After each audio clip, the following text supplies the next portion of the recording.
प्रिय छात्रों, BA part तृतीय में द्वितीय प्रश्न पत्र में भारतेंदु हरिश्चंद्र कृत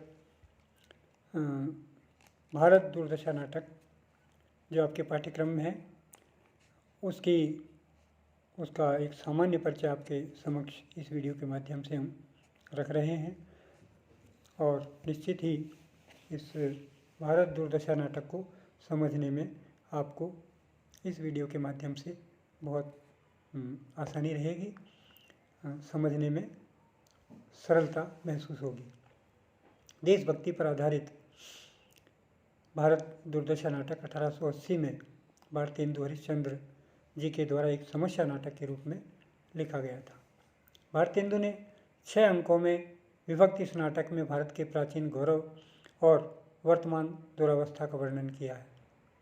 इस अंक में भारतेंदु ने भारत के प्राचीन गौरव का वर्णन किया है और उसके साथ ही विदेशी आक्रांताओं के कारण भारत की दयनीय स्थिति का भी चित्रण किया है। दूसरे अंक में भारत स्वयं अपनी दीन दशा सुनाता है और बेहोश होकर गिर जाता है, किंतु आशा उसके प्राणों को बचा लेती है।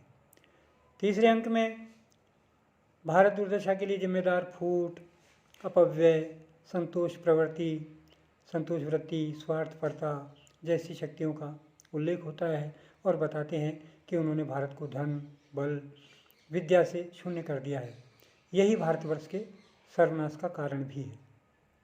चौथे अंक में भारत दुर्दैव नाश को उपक्रम करता है और पांचवें अंक में सभापति, कवि, बंगाली, महाराष्ट्री, देसी और संपादक भारत दुर्दैव से बचाव के उपाय पर चर्चा करते हैं, किंतु डिसलॉयल्टी उन्हें अंग्रेज़ों की खिलाफत करने के जुर्म में गिरफ्तार करवा देती है। और अंतिम जो अंक है, छठे अंक में भारत भाग्य बेहोश पड़े भारत को जगाने का प्रयास करता है, किंतु जब उसे लगता है कि भारत का जागना अब संभव नहीं है तो वह अपने सीने में कटार मार लेता है और अपने जीवन की लीला समाप्त कर देता है। इस प्रकार भारत दूरदशा 6 अंकों वाला नाटक है और इसमें भारत के प्राचीन गौरव तथा वर्तमान दुरावस्था का वर्णन किया गया है। 2 पद के मंगलाचरण के पश्चात आरंभ प्रथम अंक में भारतेंदु जी ने भारत के प्राचीन गौरव का वर्णन किया है और उसके साथ ही विदेशी आक्रांताओं के कारण इस देश में जो दयनीय स्थिति बनी हुई थी उसका वर्णन भी किया है। भारत दुर्दशा में भारतेंदु जी देश की दुर्दशा देखकर दुखी थे और संपूर्ण नाटक राशक उसकी पीड़ा की अभिव्यक्ति है। अतः भारत दुर्दशा का मंगलाचरण भी उसी भावना से उत्प्रोत दिखाई पड़ता है। उसमें कलयुग की समाप्ति और सतयुग की स्थापना की मंगल भावना व्यक्त की गई है। कहा गया है, जय सतयुग थापन करन, नासन मिलेच्छाचार, कठिन धार तलवार कर, कृष्ण कल के अवतार। नाटक के अंत में भारत भाग्य द्वारा अपने सीने में कटार मारना इसे एक दुखांत नाटक भी सिद्ध करता है। यह पश्चिम शैली में लिखा गया नाटक का एक लास्य स्वरूप है। भारतेंदु जी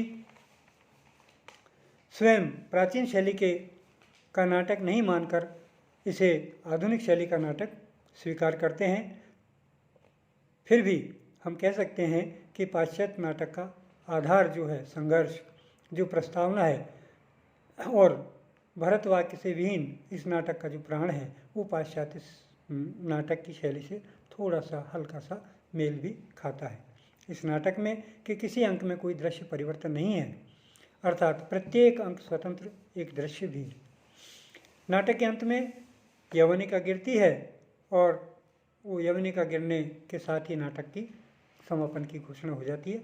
इस प्रकार ये एक मंचीय उद्देश्य से, रंगमंच के उद्देश्य से लिखा हुआ एक सफल नाटक है, जिसमें भारत की दुर्दशा, गुलामी के दौर में भारत की जो दशा थी उसका सटीक चित्रण प्रस्तुत किया है इस नाटक के माध्यम से पाठकों के लिए।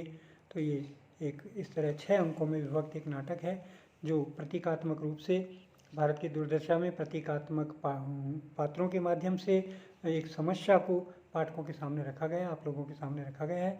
आपको निश्चित ही इसे पढ़ने में आनंद आएगा और उस समय के जो वातावरण था उसे समझने में सहायता मिलेगी। धन्यवाद।